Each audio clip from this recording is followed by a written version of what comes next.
বাংলাদেশের সর্ববৃহত্তম জনপ্রিয় রাজনৈতিক দল বিএনপির মনোনীত প্রার্থী, বিএনপি পরিবারের ত্যাগী, নিবেদিত, নিষ্ঠাবান অ্যাডভোকেট এনামুল সেলিমের ধানের শীষের সমর্থনে আজকের এই নির্বাচনী সভায় সম্মানিত সভাপতি, উপস্থিত প্রার্থী এনামুল সেলিম, উপস্থিত মঞ্চে আমার দীর্ঘদিনের সাথী অ্যাডভোকেট মিজানুর রহমান চৌধুরী, প্রিন্সিপাল এনামুল সহ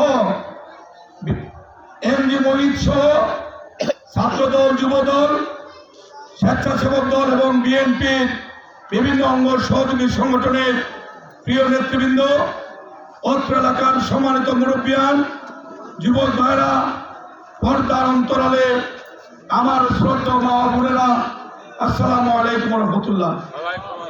শীতের রাত, বক্তব্য লম্বার সুযোগ নেই। 28 তারিখ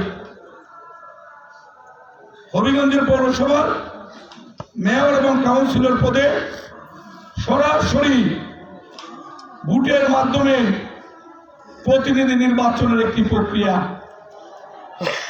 এই বর্তমান ফ্যাসিস্ট আওয়ামী লীগ সরকার নিজের সুবিধা মতো আইন তৈরি করে এবং সেটা প্রয়োগের ব্যবস্থা করে কোনো জবাবদিহিতা নেই। আমাদের পার্শ্ববর্তী জেলা মৌলভীবাজার, সেটা প্রথম শ্রেণীর পৌরসভা। গত কিছুদিন আগে সেইখানে নির্বাচন হলো, সেখানে ব্যালটের মাধ্যমে। আমাদের পৌরসভা এই তো প্রথম শ্রেণীর পৌরসভা, এখানে ভোট হবে ইভিএম এর মাধ্যমে। ইভিএম কি? ইলেকট্রনিক ভোটের যে মেশিন। এই বাংলাদেশে আমাদের বর্তমান সরকার এনেছে, পৃথিবীর একমাত্র ভারত আর অন্য একটা কোন জায়গা ছাড়া পৃথিবীতে ইভিএম এর কোন প্রচলন নেই। ভারতেরও সর্ব জায়গায় ইভিএম এর প্রচলন নেই। এটা হচ্ছে জনগণকে ধোঁকা দিয়ে বোকা বানানোর একটি মেশিন। তারপরও বিএনপি বাংলাদেশের সর্ববৃহত্তম জনপ্রিয় রাজনৈতিক দল, এই দেশে গণতান্ত্রিক ধারা অব্যাহত রাখার স্বার্থে বিএনপি স্থানীয় নির্বাচনে অংশগ্রহণ করছে। আমরা আশা করব যে বর্তমান প্রশাসন নিরপেক্ষ থাকবেন।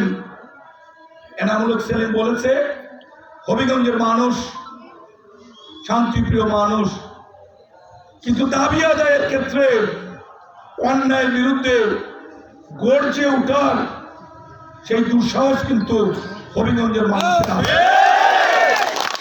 শান্তির মধ্যে থেকে আমরা নির্বাচন করতে চাই। এই নির্বাচন হচ্ছে গণতন্ত্রের একটি ব্যবস্থা মাত্র। এই গণতন্ত্রের সৌন্দর্য যদি বর্ধন করতে হয়, তাহলে মানুষকে তার মত প্রকাশের সুযোগ করে দিতে হবে। আমি এই দেশের নাগরিক, স্বাধীন দেশ।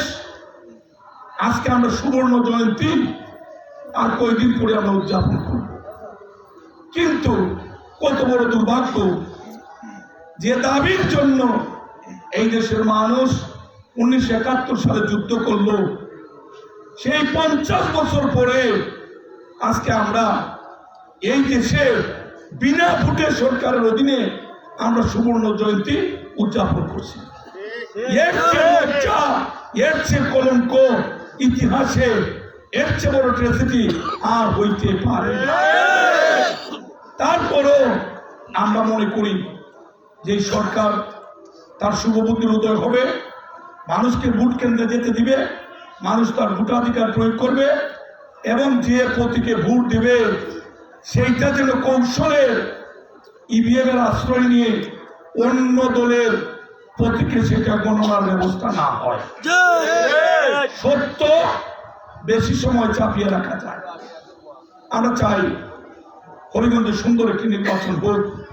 অনেক বক্তা বলেছেন, আপনারা নিশ্চয়ই জানেন যে আমাদের হবিগঞ্জের পৌরসভার জন্ম 1881 সালে। বাংলাদেশের একটি প্রাচীনতম পৌরসভা, সেটা হচ্ছে হবিগঞ্জ জেলা সদরের পৌরসভা। এটা 2-5 বছর 10 বছরের জন্মের পৌরসভা নয়, 140 বছরের বয়স্ক পুরাতন পৌরসভার নাম হবিগঞ্জ পৌরসভা। 9.05 বর্গমিটার আয়তনে প্রায় লক্ষাধিক মানুষ আমরা এই পৌরসভায় বসবাস করি। 51,000 ভোটার আগামী 28 তারিখ তাদের ভোট দেবে ইনশাআল্লাহ। এই পৌরসভায় অনেক মানুষ বিভিন্ন সময় নির্বাচিত হয়ে দায়িত্ব পালন করেছেন।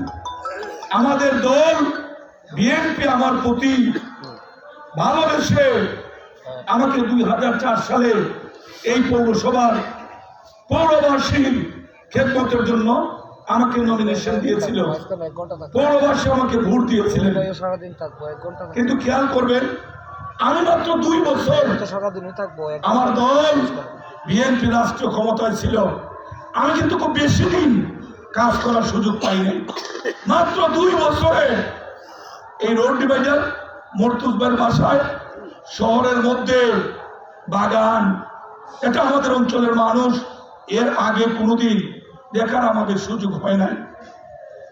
প্রশস্ত রাস্তা 18 ফিটের রাস্তাকে আমরা 65 ফিটে উন্নীত করেছিলাম। পরিত্যক্ত রেল লাইন সরিয়ে আমরা বাইপাস নির্মাণ করেছিলাম। আমরা এই তেগুড়িয়া পৈল ইউনিয়নে যাওয়ার জন্য আমরা সাইফুর রহমান ব্রিজ নির্মাণ করেছি।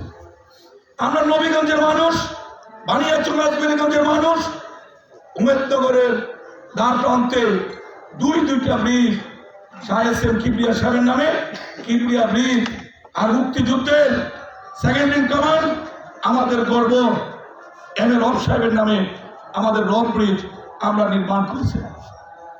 আমরা অনেক কাজ শুরু করেছিলাম, কিন্তু ভাগ্যের নিম্ন পরিহাস, অনেকেই সেই কাজে ঈর্ষান্বিত হয়ে বিভিন্ন মিথ্যা অভিযোগে আমাকে উন্নয়ন থেকে দূরে নেওয়ার জন্য তারা 591 দিন মিথ্যা মামলায় আমাকে বাংলাদেশের বিভিন্ন কারাগারে আটক করে রেখেছেন। বন্ধু এনামুল হক প্রিন্সিপাল, সে বলেছে আমার অনেক দুঃখের কথা, সেটা নাই বললাম। ক্ষতি হয়েছে হবিগঞ্জের।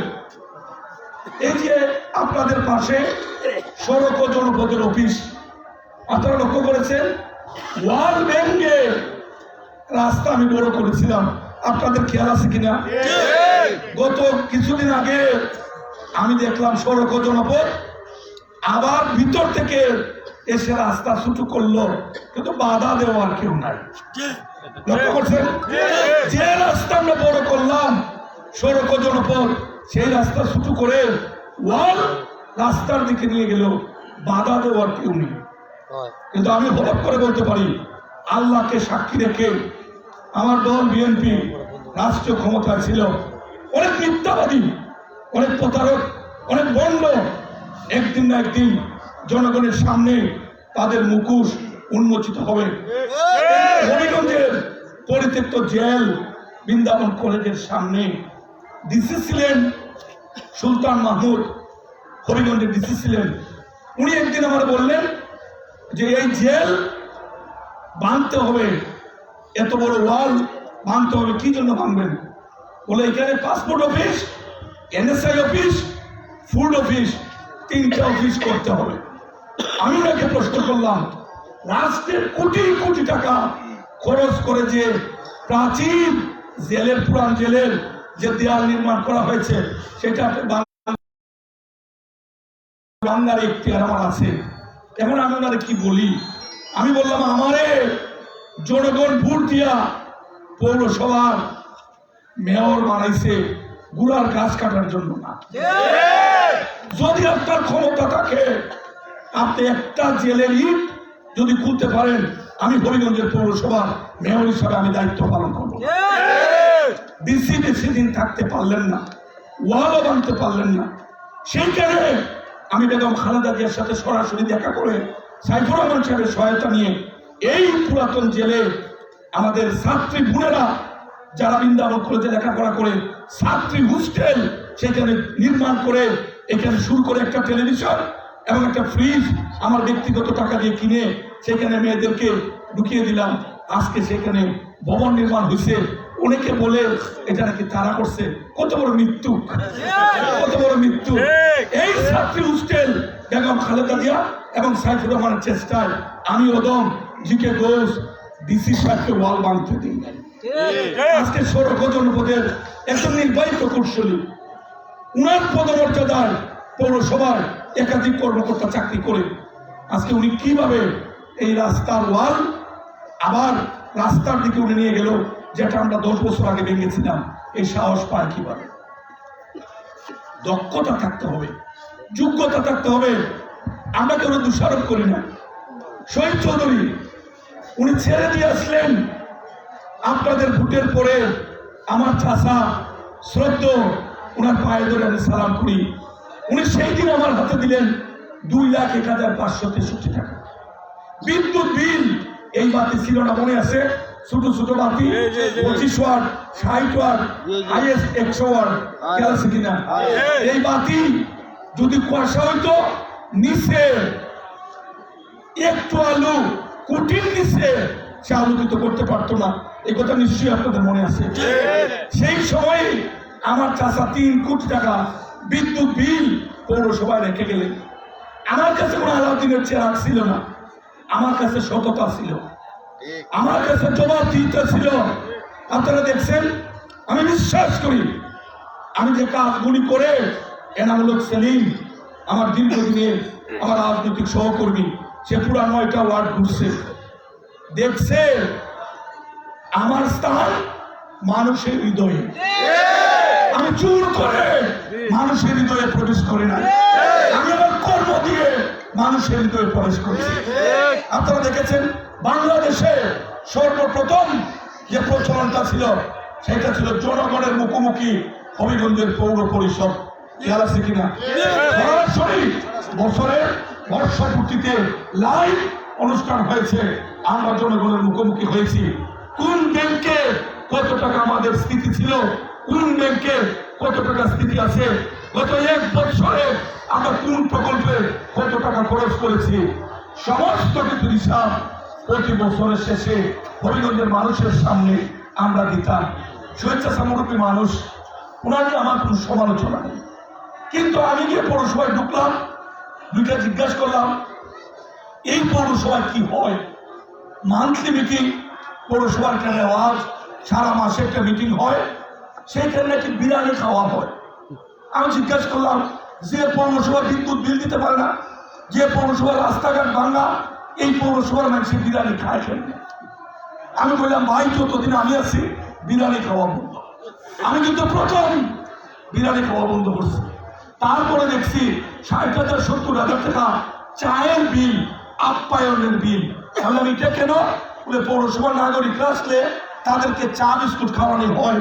যার ডায়াবেটিস তার জন্য আলাদা বিস্কিট, যার ডায়াবেটিস নাই তার জন্য মিষ্টি বিস্কিট। আমি বললাম কোনটাই চলতো না। যতদিন আমি মেয়র আছি আমি নিজেও খাবো না, অন্য কেউ আমি খাইতে দেবো না। আমি কিন্তু এটা বন্ধ করছি। আমি দেখলাম পৌরসভার মেয়রের বাসার টেলিফোনের বিল 8,000 10,000 সেই সময় আসতো। আমি বললাম এত টেলিফোন এটা কোথেকে আয়? পৌরসভার সচিবের টেলিফোন, মেয়রের টেলিফোন, এক্সের টেলিফোন, 60-65,000 টাকা টেলিফোনের বিল। আমি চিন্তা করলাম এটা বন্ধ করতে হবে, এইটা বন্ধ করতে হবে যে কোনো ভাবে, যেটা কৌশল করে বন্ধ করতে হবে। আমি বললাম একটা কাগজ দিয়েছেন, একটা কলম দেন।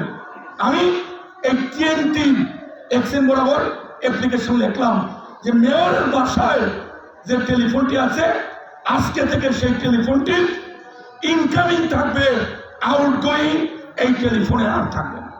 মানে কি? এই টেলিফোন থেকে বাইরে কেউ টেলিফোন করতে পারবে না, শুধু কেউ টেলিফোন করলে মেয়র বা চেয়ারম্যান বাসা থেকে রিসিভ করবে, যার কোনো টেলিফোনের বিল আসবে না। প্রথম নিজেকে নিয়ন্ত্রণ করলাম, নিজের টেলিফোন, সরকারি যে টেলিফোন, বাসার টেলিফোনটি। আমার কথা নিশ্চয়ই আওয়ামী লীগের বন্ধুরা শুনছেন অথবা শুনবেন, এগুলো ইতিহাস নিজের টেলিফোন সর্বপ্রথম আমি বন্ধ করেছিলাম। তারপরে এক্সচেঞ্জ সাহেবকে ডাকলাম, চিফ এক্সিকিউটিভ যিনি একজন এডিসি পদমর্যাদায় কর্মকর্তা, ডিসিএস ক্যাডার, ইনারে আমার রুমে ডাকলাম, সচিবকে ডাকলাম, আমার যিনি পিএ ছিলেন ওনারা ডাকলাম। 4টা খাতা, নতুন খাতা 4 জনের কাছে দিলাম। বললাম যে আজকে থেকে আমরা যে টেলিফোন করব কোনো বাধা নাই, কিন্তু টেলিফোন যে করব আজকে থেকে আমরা খাতায় লিখে টেলিফোন করব। বিল যদি 2 লাখ আসে আমি 2 লাখ পেমেন্ট করব, কিন্তু টেলিফোনে এন্ট্রি করতে হবে। একটু মন খারাপ করলো, সবাই খাতা নিয়ে গেল। পরের মাসে দেখি টেলিফোন বিল 3000 টাকা নেয় না চলে আসলো। কোথায় 65,000, কোথায় 3000? এগুলো আমরা অর্জন করেছি নিজের চেষ্টা দিয়ে, মেধা দিয়ে, জোর করে না। অনেক মানুষ আমার 68 আমার জন্ম, 71-এর মুক্তিযুদ্ধ, আমি আমার মায়ের সঙ্গে আমার দৌড়তে দৌড়তেই আমার ইতিহাস, এই মুক্তিযুদ্ধের স্মৃতি আমার মনে নাই। কিন্তু আমি মনে করেছি মুক্তিযুদ্ধের শ্রেষ্ঠ সন্তানদেরকে হরিগঞ্জের পৌরসভা থেকে সম্মানিত করতে হবে। প্রথম নির্বাচিত হয়ে এই মুক্তিযোদ্ধাদেরকে সংবর্ধনার প্রচলন হরিগঞ্জের পৌরসভার ইতিহাসে এবং বাংলাদেশের সকল পৌরসভার ইতিহাসে আমি থেকে ঘোষ আপনাদের মুখে প্রথম নির্বাচিত হয়ে এই মুক্তিযোদ্ধাদের সংবর্ধনার প্রচলন আমি শুরু করলাম। খেয়াল আছে নিশ্চয়ই, খেয়াল আছে। আমার কোনো মেয়ে নেই, আমার 2টা ছেলে, একটা ইতিমধ্যে ব্যারিস্টার হয়ে লন্ডন থেকে আসছে, আরেকটা ইঞ্জিনিয়ার হচ্ছে, সেটা আমেরিকা আছে। আমি চিন্তা করলাম আমার যেহেতু মেয়ে নেই, হরিগঞ্জে অনেক গরিব মানুষের মেয়ে আছে, বিয়ে দিতে পারে না। সকল মেয়ের বাবা হিসাবে আমি দায়িত্ব নিলাম গণবিবাহে। দেখছেন না পৌরসভায় ডিসি সাহেব আমারে ফোন করছেন, এই ভাই আপনার মেয়ে কয়টা? আমি বলছি আজকে যে কয়টার বিয়ে সব কয়টাই আমার মেয়ে, খালি হাতে আসার সুযোগ নাই। যদি আসেন আজকে 12টা মেয়ের বিয়ে হবে, 12টার জন্য কিছু নিয়ে আসবেন। উনি বললেন কি আনবো? আমি বলছি আপনি আনবেন পাঞ্জাবি, পায়জামার ভাবি আনবে সকলের জন্য শাড়ি। ডিসির কাছ থেকে পায়জামা পাঞ্জাবি নিলাম, ডিসির বউর কাছ থেকে নিলাম শাড়ি। এসপি যখন জানলো এই ঘটনা, বলে ভাই কি দিব? আমি বলছি আপনি 12টা মোবাইল ফোন দিবেন। বলে মোবাইল দিয়ে কি করবেন? আমি বললাম ভাই এই মেয়েগুলি বিয়ে দিতেছি, গরিবের মেয়ে, যদি শ্বশুর বাড়ি কোনো অত্যাচার করে টেলিফোন তো করিয়া অন্তত জানাইবার জন্য 12টা মোবাইল ফোন দিবেন। এসপি ওসিরে বললো 12টা মোবাইল ফোন সিম ঢুকিয়ে দেও। আমি বলছি প্রথম নামটাই লেখবা বাবা, বাবা মানে জিকে ঘোষ, পরের নামটা লেখবা এসপি। যদি কোনো টেলিফোনে তোমার বাড়িতে শ্বশুর বাড়িতে ঝামেলা করে আগে আমার ফোন করবা, তারপরে এসপি তে ফোন করবা। প্রত্যেকটা মেয়ের হাতে টেলিফোন দিলাম, আবার মহিলা দিলাম, দেখবে এখন বাবা মেয়র আর এসপি হইল চাষা, শ্বশুর বাড়িতে কোনো ঝামেলা বাড়াইবে না। মেয়েদেরকে কন্ট্রোল করছি, একটা মেয়েও আজ পর্যন্ত স্বামী তাদের সাথে দুর্ব্যবহার করে নাই। আমি সেই কোনো বিবাহ চালু করছিলাম। হাজি সাহেবদের জন্য যারা হজে যান, আমার জীবন অসংখ্যবার হজে গেছি, হাজি সাহেবদের জন্য আমি নিজে দেখছি লেখাপড়ার জন্য হাজি সাহেবরা কিভাবে ভুল করে, সেজন্য আমি হাজি সাহেবদের জন্য হজ প্রশিক্ষণ চালু করেছি, যেটা বর্তমানে পৌরসভায় এখন আর চালু নেই। আমি প্রত্যেকটা মসজিদের ইমাম মুয়াজ্জিনের জন্য 2টা ঈদে আমি তাদের জন্য আলাদাভাবে বুনা একটা সম্মানী আমি চালু করেছি। আমি প্রত্যেকটা দুর্গা পূজার ক্ষেত্রে প্রতিটা মণ্ডপের জন্য আলাদাভাবে একটা অনুদানের ব্যবস্থা আমি চালু করেছি। সুন্নতে হত্যা, এই মুসলমান ভারতের জন্য সুন্নতে হত্যা 2টা 4টা 5টা না, শত শত হাজার হাজার বাচ্চারে, আমার এই 3টা মেয়ে হাজার হাজার বাচ্চারে আমি সুন্নতে হত্যা আমি চালু করছিলাম। বই মেলা আমি বিএনপির মার্কা মারা বিএনপি, কিন্তু বাংলাদেশের সেরা ব্যক্তিত্ব অধ্যাপক আব্দুল্লাহ আবু সাইদ স্যার, ডক্টর জাফর ইকবাল, রাশেদা কিয়া চৌধুরী, সুলতানা কামাল, দেশের বরেণ্য ব্যক্তিদেরকে, এরপর যে ছাত্র ছেলে সাদা ছাত্র আবুল মকসুদ সাহেব মারা গেছেন, এইরকম বরেণ্য ব্যক্তিদেরকে আমি পৌরসভায় আনলাম। আমাদের ছেলেদের, আমাদের নতুন প্রজন্মের জ্ঞানের ভান্ডার জন্য সমৃদ্ধ হয়, বই মেলা পৌরসভায় চালু করলাম। প্রতিটা ক্ষেত্রে আমি পৌরসভার একটা স্বচ্ছতা জবাব দিতে চালু করলাম। বিদ্যুতের বিল প্রতি মাসে 6 লাখ 7 লাখ টাকা আয়, এই রাস্তার মাটি কেমনে হয়? সকালবেলা মানুষ ফোন করে 8টা 9টা পর্যন্ত রাস্তার বাতি জ্বলে, বিদ্যুৎ বিলাইব না? আমি 5 জন মুয়াজ্জিন সাহেব ডেকে নিয়ে আসলাম যে আপনাদের মসজিদের পাশে পৌরসভার মিটার, আপনার ইমানি দায়িত্ব, আপনার মুয়াজ্জিন আল্লাহর কাছে আপনার পেশা অনেক সম্মানিত। শুধু ফজরের নামাজের পরে মসজিদ বন্ধ যখন করবেন আমাদের সুইচটা অফ করে দিয়ে যাবেন, আর মাগরিবের আজানের পরে যখন মুসল্লিরা বেরিয়ে যাবে আপনার রাস্তার বাতির সুইচটা দিবেন। দেখেন এই 6 লাখ 7 লাখ টাকা শুধুমাত্র 5টা মুয়াজ্জিনকে কাজে লাগাইয়া সেটা আমি 2 থেকে 2.5 লাখ টাকার মধ্যে আমি নামাই নিয়ে আসছি।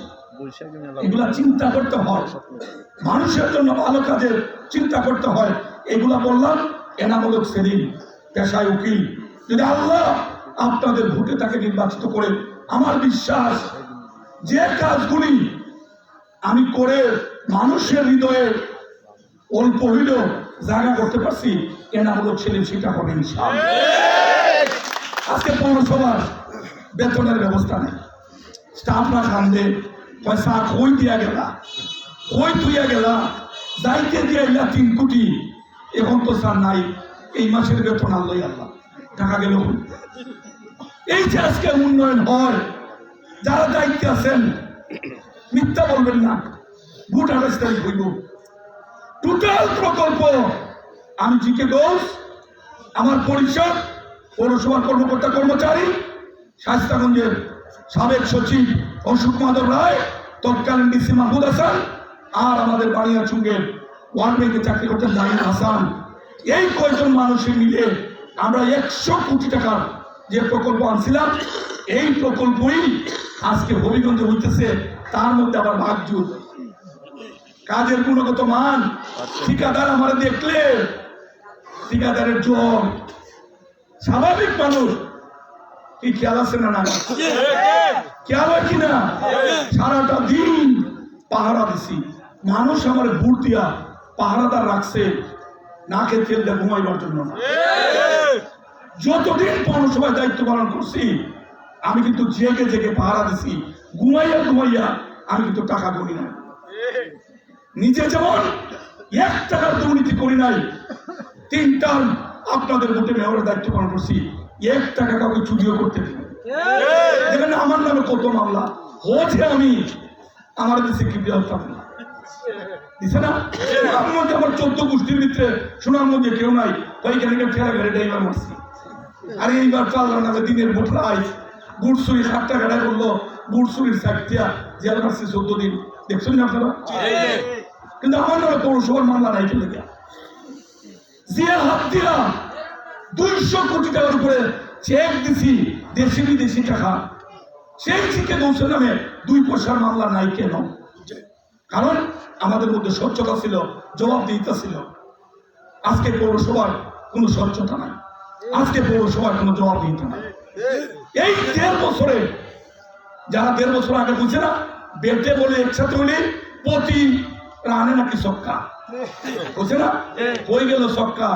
ময়লা জ্বালাইবার জায়গা যে পৌরসভায় টাকা ছিল না, আমি ট্যাক্সের টাকা আপনাদের টাকা দিয়া 20 লাখ টাকা দিয়া আতুকুরা মৌজার 220 শতক জায়গা কিনছি। ডিসি মহেন্দ্র কিশোর মজুমদার রাষ্ট্রের পক্ষে দলিল রেজিস্ট্রি করে দিছে, আর আমি জিকে ঘোষ হবিগঞ্জবাসীর পক্ষে 1 লাখ মানুষের পক্ষে এই দলিলের গ্রহীতা আমি। দলিল হচ্ছে সেই দলিলকৃত জায়গা রাষ্ট্র বুঝাই দিতে পারে না সরকারি দলের অত্যাচারের কারণে। তারা বলছে আমি বিএনপি, এই জন্য নাকি আমি ময়লা নিতে পারি না। আজকে জিজ্ঞাসা করি, এখন যে মেয়র সে তো বিএনপি করে না, তাহলে গত 1.5 বছর 2 বছরের ভিতরে 1 চুরি ময়লা আতুকুরা মৌজায় গেল না কেন? কেন? ধাপ্পাবাজি অনেক হয়েছে। যারা বলে 25 বছরে হবিগঞ্জের উন্নয়ন হয় নাই, তারা যদি 25 বছর আগের ছবি আমি দেখাই, হার্ট যদি ভালো হয় তারপরে হার্ট অ্যাটাক করার কথা, ঠিক না? আটটা গেলে দম মারিছে, বাচ্চা আমার কুল থেকে পড়ছে, এই ঘটনা আছে না নাই? একটা ট্রাকের পিছনে পড়লে 3 ঘন্টায় এটা বাজারে না দেওয়া বলতো পাস পায় না। আমার তো জেল কাটতে কাটতে শেষ।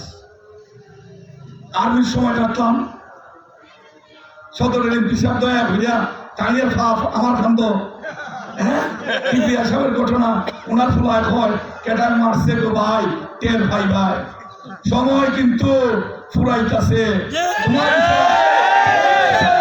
তোমার হিসাব তুমি দিবাই আমার আমার ছোট 739 দিন জেল কাটাইলায় আবার বুট চুরি করলায় রাত মারলায় দিনও মারলায় এরপরে আমার আবার 14 দিন জেল কাটাইলায় সবের চোখ পাখি দেওয়া যাবে কিন্তু আল্লাহর চোখ পাখি দেওয়া যাবে আমার কোনো কমপ্লেন নেই কিন্তু আমার কষ্ট আছে আছে না কষ্টটা এই জায়গায় যে যদি আমি খালি 3-4 টার্ম সঠিকভাবে আমি দায়িত্ব পালন করতে পারতাম পৌরসভায় এই পৌরসভা সেলিম নির্বাচিত হইয়া সেলিম বলতে এনামূলক সেলিম নির্বাচিত হইয়া কোনো কাজ করার সুযোগ বেশি একটা থাকলো না আমি কিন্তু কাজ করতে জানি যেহেতু আমার মধ্যে কাজ করার সেই মানসিকতা আছে দুইটা যদি একলগে হয় কাবার শরীফের ইমাম যদি ঈদগাহে নামাজ পড়ায় আর আমার যদি ওযু না থাকে আমার নামাজ হইব কোন মাসলা আছে তাই তো কাবার শরীফের ইমাম আমার ওযু থাকলে কি আর শরীর পবিত্র থাকলে কি অপবিত্র থাকলে কি কত বলে চলবো জনগণের ভোটে নির্বাচিত হইলে কাজ করতে মজা লাগে আমার কাছ থেকে কেউ একটা টাকা নিছে না 3 বার ভোট করছি এই 4 বার ভোট করছি এমপিটা তো মাশাআল্লাহ যদি রাত না দিত আর দিন না ওর এরা 3 গুণ পাইলাম না দেখে না 4 বার ভোট করছি 100 টাকা এই কেন কেউ নিছে আমার কাছ থেকে কইতে পারবে কেউ একটা মানুষ আমার কাছে 1 টাকা নিছে আমার কাছ থেকে কেউ টাকা নিছে না আমিও নির্বাচিত হইয়া কেউ কাছ থেকে 1 টাকা নিছে না আমি আপনার ভাও দিলে মাস চাইব যদি আমি 1 টাকা নিয়ে থাকি কোনোদিন বলছে না অনেকের যারা আছেন পৌরসভা তেরাখালি কথাটা কইতো বলে আমরা কেউ কাছ থেকে টাকা নিছি না হালকা নিছি লইব টাকা দেও ফিরত দেও বলতো না যারা টাকা দিছে এর আর ভিতরে জ্বলতাছে না আমার কাছে বিপদ বইলা দিছে খাওয়া দায় লেগে দিছে জীবনে বলছি না পৌরসভার ভবন অনুমোদনে কোনোদিন পৌরসভার টাকা লাগে কর্মকর্তা কর্মচারীরা ইটায় দোয়া করছে এমন হয় আল্লাহ দোয়া কবর করছে খালে ভাই আল্লাহ জিকে বুঝ কেমনে দায়িত্ব কেলে গিয়া মাল নেওয়া যায় না দায়িত্ব বলছি যদি পৌরসভার কোন নাগরিক 1 টাকা পৌরসভায় কেউ তার কাছ থেকে নিচ্ছে আর আমি জানতে পারি হয় আমি পৌরসভায় থাকবো আর না হলে তুমি পৌরসভায় থাকবো পৌরসভার স্টাফিকান বলছেন আছে জিগাই বা কথাগুলো সত্য না মিথ্যা চুরি করার সাহস না আমি বিশ্বাস করি এনামূলক সেলিম নির্বাচিত হইলে সেই ধারা আবার পৌরসভা ফিরে আসবে ভাই বন্ধুগণ অনেক কথা ছিল সময়ের কারণে বলতেছি না শুধু একটাই আমার আবেদন অনেকে বলছে না ধানের শেষ নিয়ে যারা নির্বাচিত হয় তারা জাতির সাথে ভোটারের সাথে ধোঁকাবাজি করে যদি আপনাদের সকলের চেষ্টায় আল্লাহর রহমতে এনামূলক সেলিম নির্বাচিত হয় আপনারা আমার ভালোবাসেন না বাসেন না এটার প্রমাণ বারবার দিচ্ছেন যদি এনামূলক সেলিম যতগুলা কাজ জনকল্যাণে যেগুলা কাজ আমি শুরু করছিলাম এগুলা মানুষ পছন্দ করছে দেখেই তো জেল থেকে আমার ভোট দিছে না এদিন আওয়ামী লীগের এক নেতারা কইলাম স্বইচ্ছা আমার বাপের বয়সে চাষা আমার লোকে বেল মারছেন না সত্য না মিথ্যা শরীফুল্লাহ চাষা তাই না আমার আব্বার কাছাকাছি চাষার চেয়েও আমি 8,500 বলন পাইছিলাম আর এবার যে 2 লাখ হারাইছে এই 2 লাখ তো এক লোকে বেল করেছে জেল থেকে ঠিক না বেটি আর 18 সালের 30 তারিখের ভোট 29 তারিখ রাইট না উঠে 2 লাখ বেশি পাই আপনার তাও উনি কিন্তু সব কয়টা আমার কাছে বেল করছে সব কয়টা যদি কোনোদিন অবাধ নিরপেক্ষ সুষ্ঠু নির্বাচন আবার হয় যারা বান্দরামি করছেন জনগণ ব্যালটে সেই বান্দরামি হিসাব কিন্তু তাই আমার নিবেদন এনামূলক সেলিমের ভাই হিসাবে আপনাদের কাছে আমার অনুরোধ যে ভালোবাসা দিচ্ছেন সারা জীবন যদি আমি আপনাদের পায়ে পানি ঢালি পৌরবাসী ঋণ আমি শোধ করতে পারবো না এই যে সব মানুষে কয় তোমার মানুষে খুঁজে এইবারও কিন্তু আমার দল আমার ঢাকা নিয়ে খুব চাপাচাপি করছে আমি চিন্তা করলাম আমি কোনো ফেল করছি না, আমি এমপি ফেল করছি, আমি ফেল করছি না, আমারটা চুরি করে নিয়েছি, এটা দিনও নিচ্ছে, আগে রাইতে নিয়েছি। ফুল হিসেবে হয় মজা, ফুল হিসেবে বলা হয়, দেখুন মসজিদ মাইয়া হয়, জানেদের মাঝে হয় আমি আপনাদের বুটে এমপি, আমি খালি সরম নেই, আমার এটা কিতা হয় মসজিদ কইস না বেটা, এটা কইস না, মানুষে আসে খালি চায় খালি করে বেটা এটা কিতা মানুষে তোমার বুট দিছে, কথা কো ফুল হিসেবে হোক, ফুল হিসেবে আওয়ামী লীগ কত বড় কৃতজ্ঞ, পাবলিকে কোনো বুট দিচ্ছে না, আমরা মারছি জীবনের ঝুঁকি লইয়া মাগরিব থেকে তাদুর পর্যন্ত, ধন্যবাদ দিলে না তুমি আমরা দিতে ঠিক না, আর রাত মারছে, এরা হইলো পুলিশের বুটে নির্বাচিত এমপি, লম্বা মত পারতো না, খালি বুটটা যদি 28 তারিখ অবাধ হয় আর মেশিনে যদি খালি উল্টা পাল্টা না হয়, বুঝবাই কিতা কামাই করছো, কিতা কামাই করছো। যাই হোক খেয়াল রাখতে হবে, পরিবেশ নষ্ট করা যাবে না। আমরা যা জানছি এরা আমরা যদি পোস্টার সিরিয়া লিখব, সিরিয়া দেয় বাংলা দিয়ে দেয় মামলা করিয়া, এটার ব্যাপারে আমরা সতর্ক থাকতে এটা মর্তুজ ভাই ওর কথা করতে পারছে না, টেলিফোন করে ভাই আমি গুরুস্থান, আমি চিন্তা করি মর্তুজ ভাই চিন্তা গুরুস্থান পিতা হয়, আমি ভাবি গুরুস্থান পিতা ওই ভাই বাড়ির ডাক্তারি না গুরুস্থান ভাই আপনারা ফোন করছি, দেখুন বয়স্ক মানুষের জানের মৃত্যু কি তাই করছে না, আমরা কেউ জঙ্গলও থাকছি, আওরও থাকছি, নেহার মৃত্যু থাকছি, এটার নাম বুট। আমার জনপ্রতিনিধি সুবহানাল্লাহ, হ্যাঁ টাঙ্গের সরো আইনের শীতের মাঝে কি না কষ্ট করছি, আবার কয়েকজন বোনের বুট, এটাও মনে হচ্ছে হিসাব আরেকবার হইব, বাচ্চা থাকলে হিসাব হইবে, মারামারি না হিসাব হবে এখানে। এখন 28 তারিখ প্রত্যেক মা বোন আমাদের খালেদা জিয়ার আজকে করুণ অবস্থা, এর জন্য দায়ী কে? বর্তমান সরকার। খালেদা জিয়ার প্রতি যদি আমাদের কোনো দরদ থাকে, খালেদা জিয়ার প্রতি যদি কোনো মায়া থাকে, বিএনপির প্রতি যদি কোনো মায়া থাকে, আমরা সবাই বুকে হাত দিয়ে আমরা ওয়াদা করতাম, আমরা কেউ গানের বাইরে আমাদের যত বন্ধুত্ব থাকুক আমরা কেউ সাথে আপোষ করতাম না। ওয়াদা করতে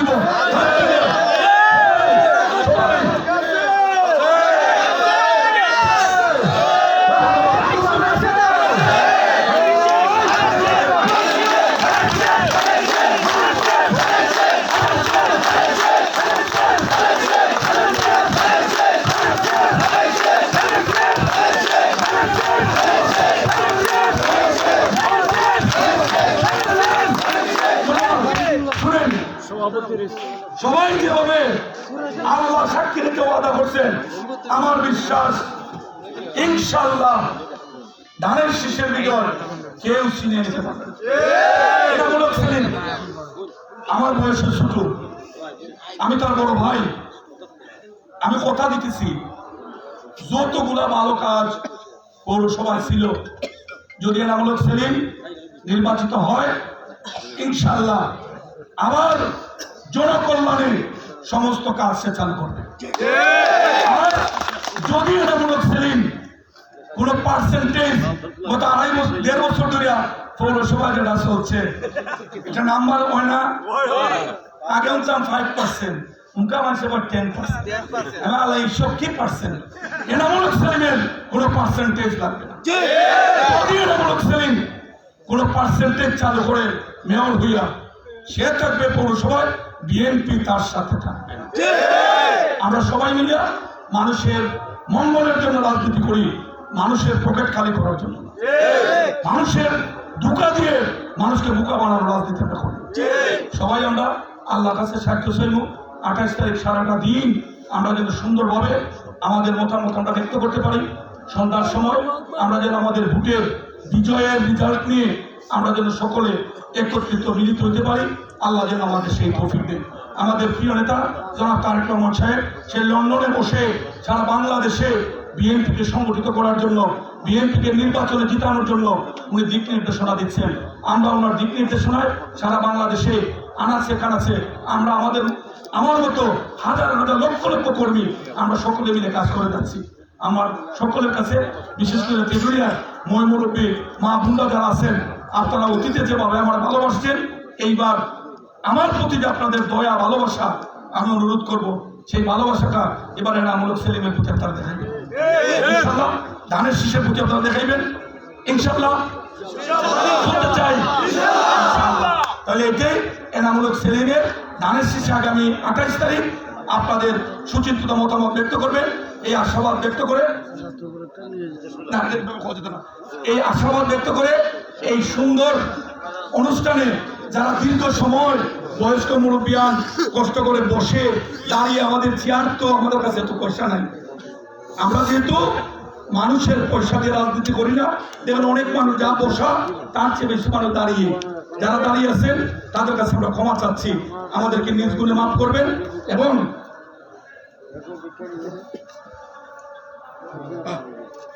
আমরা সকলের কাছে দোয়া চাইলাম। আর সভাপতির বক্তব্যের পরে আমাদের একটা দোয়া হবে, খালেদা যে অসুস্থ, ওনার জন্য দোয়া হবে। আমাদের প্রিয় নেতা তারেক রহমান সাহেব মিথ্যা দণ্ড মাথায় নিয়ে উনি প্রবাসে, আমরা সকলে এই সারিতে আমরা যারা আছি একজন মানুষও আমরা মিথ্যা মামলা ছাড় না, সব আমরা মামলা সকলের জন্য দোয়া হবে। আর আজকের যে ধারা চলছে ইনশাআল্লাহ 28 তারিখ পর্যন্ত আমরা সকলে ঐক্যবদ্ধ থেকে আমাদের সেই কাজ আমরা যথাযথভাবে পালন করব। আল্লাহ যেন আমাদের সেই তৌফিক দেন। সবাই ভালো থাকবেন, সুস্থ থাকবেন। খুদা হাফেজ। বাংলাদেশ জিন্দাবাদ। শহীদ জিয়াউর হোক। দেশ নেত্রী বেগম খালেদা জিন্দাবাদ। আগামী দিনের রাষ্ট্রনায়ক আমাদের অহংকার জনাব তারেক রহমান জিন্দাবাদ, জিন্দাবাদ। ধানের শীষ জিন্দাবাদ। সবাইকে ধন্যবাদ।